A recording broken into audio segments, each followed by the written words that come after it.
Hey, and welcome back.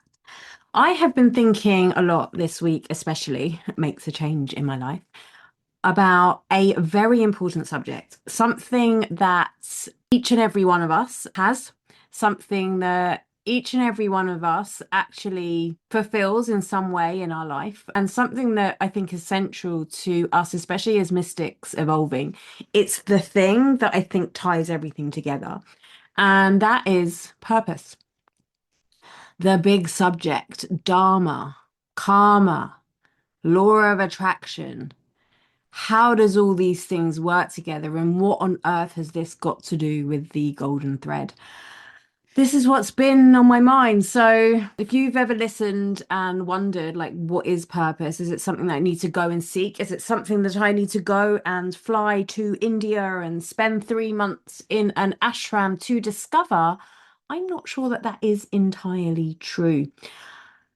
What if purpose is more of a remembering? What if purpose is actually laid out in front of us, and in the breadcrumbs that we've dropped behind us along the way? For me, that feels more true because I'm pretty clear on what my purpose is. And I think before we dive into a personal purpose, I'd just like to share my philosophy on the three levels of purpose that I've seen time and time again and just seems very true for me. So, purpose number one, what does like literally every spiritual text tell you? Know thyself, know who you are.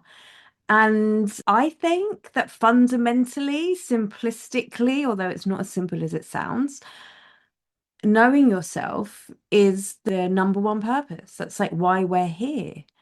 And that isn't just knowing what you look like, knowing your name, knowing your roles. It's all the things that sit within it and behind it and above it and below it.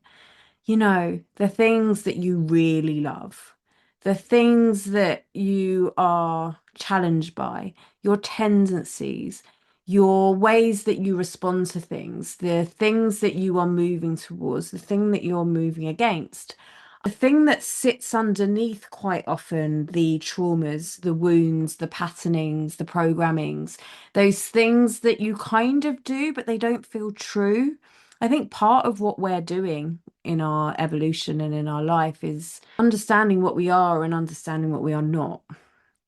I know for me, when I was growing up and certainly in my early adulthood, I hugely identified with the things that were identifiers of me, what I did for a living, so my job, my role as a child, a partner, a friend, an employee, a boss, the sensitive one, the funny one, the clever one, like the things that identify you, which are often as in contrast, right? It's something that sits in opposition or in relation to other. Um, and some of those I was proud of, and some of them I was ashamed of, or rejected, or kept hidden. But they were definitely things that I took to be true as my identity.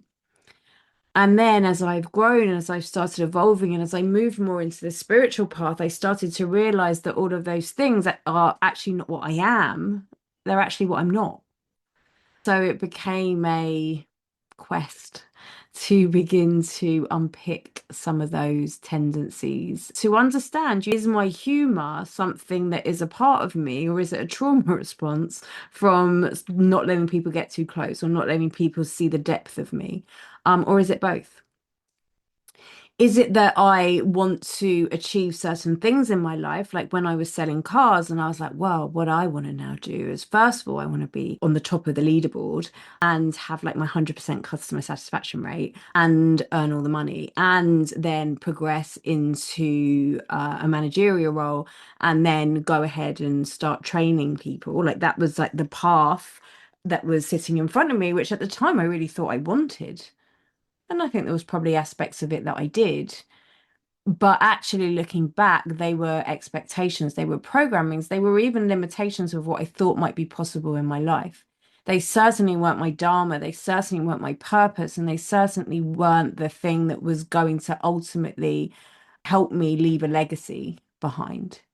Not that there's anything wrong with any of that, but for me personally, nope. And so this thing that we call purpose, this thing that I call the level one, the knowing yourself, actually goes so deep. And I like to dive into the depths of everything. 'Cause it's just who I am. It's just how I am. It's this constant awareness, this consciousness, this discovery of, okay, is this true? Okay, is this lighting me up? Questions like, where do I feel most alive? Questions like, where do I feel most purposeful? Questions like, is this actually really important? Or is this something for me to leave behind? Questions like, if I could do anything and everything was paid equally and all of my needs were met, what would I actually be doing in my life? And I tell you what, it definitely wasn't selling cars, becoming a business manager, and then going around training car salespeople to do their job well. It was. It seems so obvious now, but back then I was convinced this was the thing. But I think it goes beyond that. I think it goes beyond job titles and it goes beyond roles. I think that we can find purpose in all of those things. And, I even come back to when I first became a mum and, I've got three gorgeous boys and they certainly form part of what is my purpose, what is my devotion, what is my duty in my life. And I don't mean duty as in like against my will. I mean the things that are dutiful for me, which are within my will, which is part of my love, which is part of the things that light me up, which is part of the things that make me feel purposeful. But if we zoom out and make it bigger than that, then it comes into who truly am I? Who am I? How do I serve? What do I bring to the world? Which brings me into the second purpose. Because the second purpose is all about, well, how do I serve in this world? Like, how do I make positive impact with somebody who is not me? And that could be someone you're in relationship with, that could be your clients, your colleagues, that could be your family, that could be your children, that could be your community and your country and your nation and beyond. But it's how am I making positive impact in the world? How is me being here contributing to society, to the well-being, to making things a little better? And that can be anything from being a shopkeeper, to a product designer, to a CEO of a company, to a coach, to a healer, to a mentor. Like it doesn't have to be anything particular, but it's who I am in the work that I do and what difference it makes out there. What difference does it make to other? And by the way, that can be as simple as a smile to somebody on the street or a thank you to someone who may not have had human contact for the last who knows how long. And this is why being yourself and being kind and being open is so important. You think back to even how a stranger's ever made you feel. Someone smiled at you. I remember once I was walking down the street, I was going to meet some friends. I was kind of feeling a bit wonky and I was wearing this brand new, like bright orange top. It was the first time I'd worn it, and I was kind of feeling a little bit. And this woman who I've never seen since said to me, "Oh my God, I love your top. You look amazing." And I was like, "Oh, thank you." And it just kind of like warmed my heart a little bit. And then I kind of like I had a bit more bounce in my step. And then I went to meet these friends who I didn't really know that well. And I just felt more confident. And it was just from that. She didn't have to say anything. She could have just silently admired. But, and here we are. So if that was you, lady, from my local area, thank you. If you ever said, I love your top to a crazy lady in an orange top, that was me. So thank you. And then the third purpose is, well, how am I changing the world? How is my presence in the world making a difference? So this is thinking about our footprint. This is thinking about how we show up in a whole. This is thinking about, are we going to leave the world behind a better place than when we started? Which in this day and age isn't always physically easy, with consumables and our carbon footprints and all of those things, but it goes beyond that. But as I was contemplating this, I realized that these things can't be separate. That if we have this Dharma, that what if the whole point is that this level three, right? This let's make the world a better place is kind of like the universe's number one purpose. And so then they give everybody this divine mission, whatever it is, right? This divine mission, like, right, if you come down, you soul, little soul over there, you come down, like you do this thing, you do it to the best of your abilities, right? We're always here to help you and always here to serve you, and you do this, then this will make the world a better place. And we as souls are like, yeah, cool. Of course we'll do that. How do we do it? They're like, right, here it is. We're gonna give you in like this human suit, and we're gonna put you down in a certain part of this earth that you have. And in there, we're gonna give you like certain parents who are gonna have their own stuff that they've been going through, their own life purpose and their own life path, but they're gonna be chosen perfectly for you. Even if they don't seem like the perfect parents, they're gonna be perfect for you. And then we're gonna like you're gonna be born on a certain day, which is gonna give you the perfect astrology for you. And you're gonna be given a name that's gonna hold the perfect frequency for what it is that you need to do. And then you're gonna grow up. And as you grow up, there's gonna be challenges, there's gonna be journeys that you take, there's going to be things that you take on, there's going to be people that you meet, there's going to be things that you love, there's going to be things that you hate, there's going to be things that you feel are going to be the thing that's finally going to knock you off. But you're going to move through it and you're going to gain strength. And when you do all of those and you realize that this is you, then you will be serving your purpose. You will be taking who you are and making things better in the world. And as you do that, then the earth plane, the big lot, guess what? It serves its purpose. And this is how we ascend. This is how we rise. This is how we all, the collective, the oneness that the scriptures speak about. This is how we do it. This is how we rise. But we can't do it from there. Although sometimes we can have a meditation, we can move into this space, we can let's say go into altered states of consciousness, and maybe we come in and we see this and that, but it always comes back to us.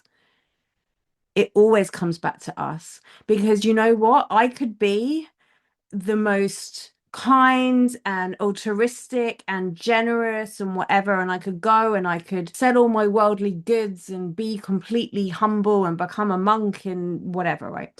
And I can do all of those things, but if they're not me and they're not my path, then I'm not serving my purpose on this earth.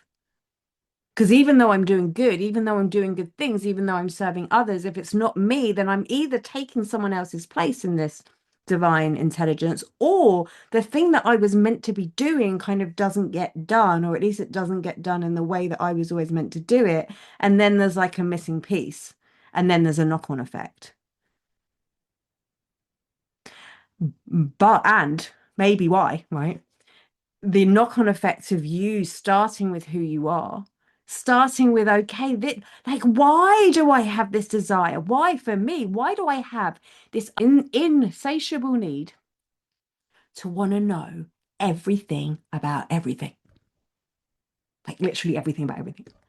Or everything about everything, like energetics, right? Why do I want to, when a subject sparks in me, why am I like, and then I go and listen to like every podcast on it, or I go into AI and I'm like have these deep, profound conversations and ask the questions that I there's not always someone there to answer for me, or go and buy like all the books on the subject, or go and like literally like search the deep dark depths of YouTube and discover like who said what about this thing, and like that's what I do. Or which which I also do is go and pay for like a massive course to go and discover and learn it for myself. So why do I have that? And why do I have this insatiable need? So then when I find this out, going, I'm not sure that that's entirely true. I can't take what you say as gospel because I need to land it in my body. I need to know what it is. I need to add the and. And this other thing that I seem to have, and I've always had it. I look back and I've always had it. This kind of route to simplicity. If there's an easier road to take to something, I generally see it.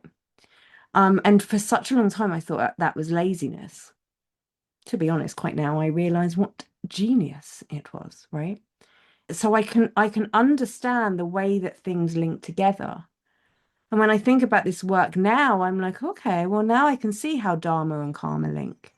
Now I can see how law of attraction or co-creation also links to destiny and fate. Now I can see how my astrology, where if you look at my chart, I have so many oppositions. I can see how actually they're all coming together to help me find balance. But why do I have all of these things? Why do I love it so much? And also, why did these things form so much of my shame and so much of my fear? I grew up like I was pretty clever at school. And sometimes that was embarrassing. And when I was hanging out with the cool kids and I was in the accelerated class, it was a bit like, just gonna dumb myself down a little bit just to make everybody else feel a bit more comfortable. And when I like used to think about my grandma being a hypnotherapist, and I used to say things about the work that we'd done together, or some tapping sequence that we'd done, or some like NLP thing, like when I was studying for my exams, and it's like, better not tell anyone about it. I held shame around some of that stuff. And also, I was fascinated and I love it. So why? Like, why could that be? And if you look back, these are the breadcrumbs that I'm speaking about. It was it was always there right in front of my face that this is what I should be doing. That my joy is in learning and discovering and being philosophical, that I love psychology and also I love the world of business. And guess what I do now? Because I brought it all together. And as I do this and I work with people and they're like, oh my God, Mel, that one thing you said has changed it all for me. Or that work that we did together was so powerful. Or even like that one comment that was written something, it just gave me that shift. It tells me that I was in the right place at the right time. It tells me that I'm here doing the work that I'm meant to be doing. And that by doing that, I've helped somebody else. And by helping one other person, so if I go back to me with the orange top, where I was feeling kind of a little bit shy, a little bit awkward, and then I had this kind stranger tell me that I looked great, and then I went in there, and then I was different. And maybe I showed up more as myself with this new bunch of people, new bunch of friends that I was getting to know. And maybe there was something that was said, or maybe I was kinder. Maybe her being kind to me made me remember how nice it is to compliment somebody. And so I complimented them. And then maybe they went home and thought, oh, I feel really good about myself. And they were kinder to their kids. And then because their kids felt that they were being kinder to, then they were kinder to their friends. And then, 10 years later, they come up and now they get a school report that says how kind they are. All because that woman said to me once that she likes my orange top. Like, we don't know what the ripples are.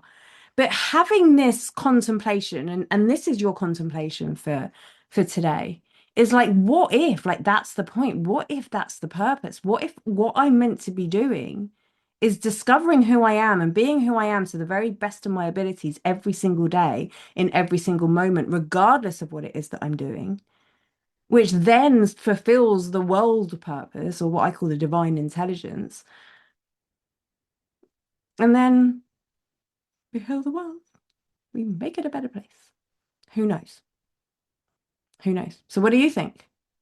What do you think? Does this resonate? Is this your definition? Have you got a different definition of purpose? I am definitely going to be diving more into this in the next episode, like of how we know which is our purpose, and and what if like things aren't working. Let's talk about that next time. In the meantime, I look forward to hearing your very important thoughts. I will see you again very soon. Bye for now.